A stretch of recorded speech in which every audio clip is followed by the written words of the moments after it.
김민석 신임 더불어민주당 대표, 정치권의 이른바 야인 생활을 하다가 집권당 대표로 복귀한 것이 24년 걸렸습니다. 국회의원인 된 지는 한 18년 됐지만 이제 집권당의 대표가 됐으니까요. 그런 측면에서 24년이라는 시간을 잡아서 24년의 오디세이다, 이렇게 한번 제목을 잡아봤습니다. 김민석 신임 당대표 54.04%를 얻어서 45.92%를 얻은 정청래 후보를 물리쳤습니다. 이재명 정부 집권 2년 차, 그야말로 정책을 힘있게 추진해야 되는 아주 중요한 시기, 그리고 공천권을 가진 그러한 여당의 당대표로서 상당히 힘이 실린 그런 상황입니다. 물론 변수는 있습니다. 내년에 있을 수도 있는 보궐선거 결과에 따라서 김민석 체제가 또다시 시험대에 오를 가능성 있습니다. 그러한 여러 가지 상황을 잘 극복한다면 이른바 차기를 앞둔 대권 잠룡으로서 김민석 대표의 또 입지가 단단해지지 않을까, 이런 전망도 나오고 있습니다. 자, 김민석 신임 더불어민주당 대표, 어떤 인물인지 오디세이라는 제목으로 돌아보도록 하겠습니다. 이게 오디세우스가 돌아오는 데는 10년 걸렸지만 김민석 대표 24년 걸려서 대표가 됐습니다. 1964년 서울에서 태어났습니다. 3형제 중 셋째고요. 큰형이 김민웅 목사입니다. SNS의 활동 열심히 하고 있죠. 조국백서 등을 펴낸 셀럽 중에 한 명입니다. 김민웅 목사가 큰형이고, 작은형이 하나 있었습니다. 김민화, 이름이 김민화인데 1987년 29살의 나이에 교통사고로 세상을 떠났습니다. 그때 김민석 대표는 감옥에 있을 때죠. 그래서 감옥에서 그때 이제 특별 조치를 받아서 나와가지고 장례를 치르고 작은형의 유해를 절두산 성당 옆에 있는 한강 거기에다가 뿌립니다. 벽자에서 화장을 해서 거기다가 이제 유골을 뿌리죠. 그런 아픈 기억이 있는 인물이 작은형, 돌아가셨습니다. 아버지는 경남 사천에서 태어났는데 선생님이었습니다. 어머니는 김춘옥 씨라고 굉장히 유명한 분이죠. 민가협 초대 의장을 지냈습니다. 민주화운동해서 옥고를 치른 분들, 그 가족들과 관련해서 굉장히 많은 활동을 한 그러한 분이죠. 현재 살아 있습니다. 96세 정도 되는 걸로 제가 알고 있습니다. 김민석 대표는 서대문중학교, 숭실고등학교, 그리고 서울대 사회학과 82학번입니다. 원래 이제 서울대 들어갈 때는 꿈이 앵커였습니다. 앵커를 좀 하고 싶다, 이런 꿈을 갖고 서울대 사회학과를 들어갔는데 시대의 상황이 녹록지 않았던 거죠. 그래서 운동권, 민주화운동에 뛰어들게 되고 1985년에 서울대 총학생회장을 맡습니다. 그리고 전학년 의장도 맡죠. 그리고 나서 1985년에 일어나는 미문화원 점거 농성 사건, 이 배후 조종을 했다라는 혐의로 체포가 됩니다. 그래서 3년 정도 감옥 생활을 하고 1988년에 사면으로 나오게 됩니다. 이 감옥 생활을 하는 동안 그때 이제 김민석 대표가 지금 서대문 형무소, 지금은 옮겨졌지만 그때 당시 이제 서대문 형무소에서 수용 생활을 하는데 큰 일을 겪죠. 아까 말씀드린 이제 작은 형의 죽음, 이걸 하나 겪고, 또 하나는 이제 종교적인 영적인 체험을 했다라고 자신이 쓴 책에 기록을 했습니다. 인생의 변화를 겪은 것이 또 수영 생활을 하면서 있었던 일입니다. 그때 이후로 계속해서 이제 김민석 대표 교회, 개신교 신앙을 가지고 있죠. 1990년에 이기택 총재가 주도하던 꼬마민주당에 입당을 하면서 정치 활동을 시작을 합니다. 그리고 나서 그 뒤에 이제 김대중 총재가 이끌던 민주당과 결합을 하죠. 그래서 1992년 14대 국회의원 선거에서 영등포 을에 출마를 해서 상대 후보가 나웅배 전 경제부총리죠. 당시 아마 삼선 의원인가 그랬습니다. 여기랑 맞붙습니다. 당시 김민석 대표의 나이 27살, 260표 차이로 낙선을 합니다. 아주 근소한 차이로 낙선을 하는 거죠. 패배하긴 했지만 중진 여당 의원을 상대로 해서 아주 박빙의 승부를 펼치면서 정치권에 주목을 받습니다. 그리고 1993년 KBS 아나운서인 김자영 아나운서와 결혼을 합니다. 이 김자영 아나운서 서울대 영문과를 졸업한, 나이가 같습니다. 김민석 대표와 두 사람 사이에는 일남일녀를 뒀습니다. 뛰면서도 사랑할 시간은 많습니다. 책이 이 김민석 대표와 김자영 아나운서가 1995년에 같이 쓴 책입니다. 제가 이 책을 헌책방에서 구입해가지고 쭉 이제 읽어봤는데 당시에 이제 뭐 두 사람이 결혼에 이르게 된 과정, 또 김자영 당시 전 아나운서가 뭐 내가 본 김민석 이런 개념으로 또 쓴 글 이런 것들이 쭉 있더라고요. 흥미로운 대목들도 있습니다.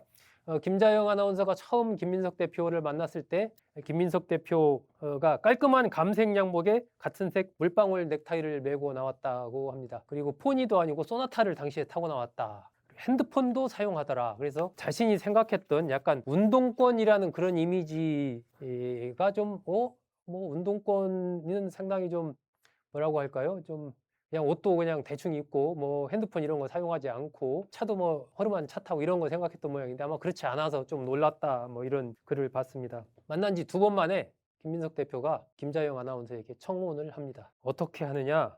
제가 김자영 씨를 마드모아젤에서 마담으로 만들어주고 싶습니다. 이 얘기가 청혼을 하는 말이었다라고 합니다. 그렇게 이제 기록한 걸 제가 봤습니다. 두 사람 23년 동안 결혼 생활을 하는데 2014년 합의 이혼을 합니다. 뭐 여러 가지로 이때는 이제 김민석 대표가 좀 어려움을 겪고 있을 그런 상황이죠. 김자영 아나운서가 먼저 이혼 소송을 낸 걸로 그렇게 알려져 있습니다. 그리고 나서 2019년에 김민석 대표가 다니는 신길교회 같은 교인이죠. 이태린 씨와 김민석 대표가 재혼을 합니다. 지금 전라북도 정읍에 살고 있죠. 자, 김민석 대표 1993년에 어쨌든 김자영 전 아나운서와 결혼하고 나서 그 직후에 미국으로 유학을 갑니다. 콜롬비아대에서 국제정치학 석사, 하버드대 케네디 스쿨에서 행정학 석사 학위를 받습니다. 그리고 나서 1995년에 귀국해서 조순 서울시장 캠프에서 기획실장 겸 대변인을 맡아서 활약을 하게 되죠. 96년에 새정치국민회의 김대중 총재가 이끄던 새정치국민회의 후보로 영등포 올해 출마해서 국회의원에 초선 처음으로 당선을 합니다. 이때 나이 31살. 31살에 국회의원이 됐으니까 그야말로 뭐 엄청난 스포트라이트를 받고 국내에서만이 아니라 외국에서도 상당히 이제 주목받는 그런 정치인이 됩니다. 2000년에 이제 그 영등포을에서 재선을 하고요.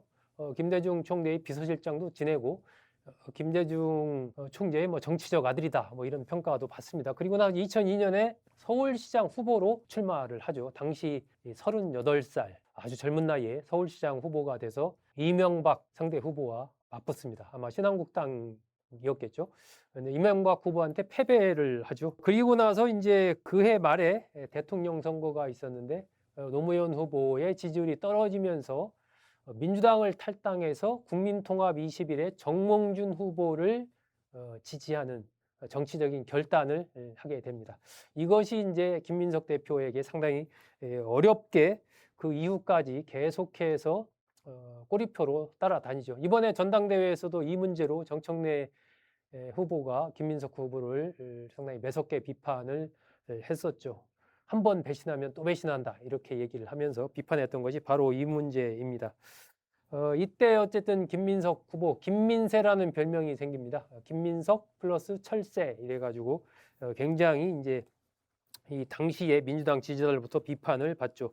이번 전당대회 과정에서 김민석 후보는 후보 단일화와 탈당으로 마음의 상처를 입은 분들께 사과한다라면서 노무현 대통령이 2008년 봉화에서 만났을 때 공식 화해를 언급했다라고 이렇게 해명을 했습니다.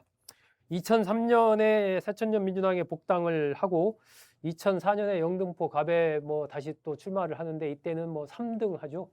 어쨌든 정몽준 후보 지지 이후에 정치적으로 불온한 시기를 계속해서 보냅니다. 그래서 2005년에 미국에 유학을 가서 로스쿨 박사 학위를 받고 또 중국清华대로 가서 법학 석사 학위를 받고 이렇게 이제 공부를 하면서 자신의 내공을 좀 다지게 됩니다. 2008년에 당 최고위원으로 복귀를 하는데 2009년 좀 이 불법 정치자금 수수 사건에 휘말려서 2010년에 벌금 600만 원 확정 판결을 받습니다. 그래서 5년간 피선거권이 중지가 되죠. 2015년까지 피선거권이 상실을 하게 됩니다. 그 전에 이제 2010년에 부산시장에도 한번 출마를 했었어요. 그때는 또 김정길 민주당 후보에게 밀려서 낙선을 했죠. 그러다가 2014년에 원외 민주당을 만들어서 대표를 지내기도 하고, 그러다가 이제 추미애 대표 시절에 통합하면서 민주당에 복귀를 합니다. 다시 정치적으로 재기한 건 2020년 영등포 의뢰에 출마해서 18년 만에 국회의원으로 복귀를 합니다. 이재명 대통령과의 인연은 본격적으로 시작된 건 2022년 대선 때 선대위 전략기획본부장을 맡으면서 거기서 상당히 이제 그런 전략적인 기획 마인드 이런 것들을 이재명 대통령이 인정하면서 두 사람의 관계가 그야말로 급진전되게 되죠. 2023년에 정책위 의장을 맡고 원내대표에도 출마를 하는데 이때는 또 홍익표 의원에게 밀리죠. 21대 후반기 들어서서 이재명 당대표 체제가 굳건해지면서 김민석 대표의 정치적인 위상도 더욱 커지게 됩니다. 2024년 총선 때 총괄 상황실장을 맡아서 이른바 비명 학살 등등에서 핵심적인 역할을 하게 되죠. 그런 뒤에 열린 전당대회에서 1등 하면서 수석 최고위원이 됩니다. 윤석열 전 대통령이 계엄을 할 것이다, 이렇게 이제 예고를 하게 되죠. 나중에 그야말로 이것이 재평가를 받게 됩니다.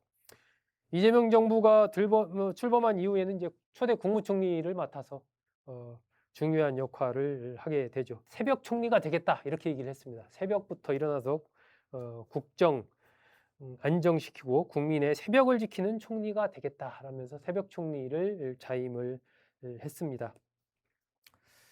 이 지지자들 사이에서 김민석 대표는 별명이 초코입니다. 초코. 김민석 최고. 이 댓글을 이재명 대통령이 달면서 최고를 잘못 쳐가지고 초코 이렇게 다는 바람에 그 이후부터는 별명이 초코가 됐습니다. 아이디가 MS2030인데 민석 2030이겠죠. 2030이 대통령 선거가 있는 애 아닙니까? 그래서 지지자들은 대권을 염두에 둔 아이디 아니냐, 이런 얘기도 나오는데, 김민석 대표는 일단 국제적인 정치가가 꿈이다, 이렇게 얘기를 하고 있습니다.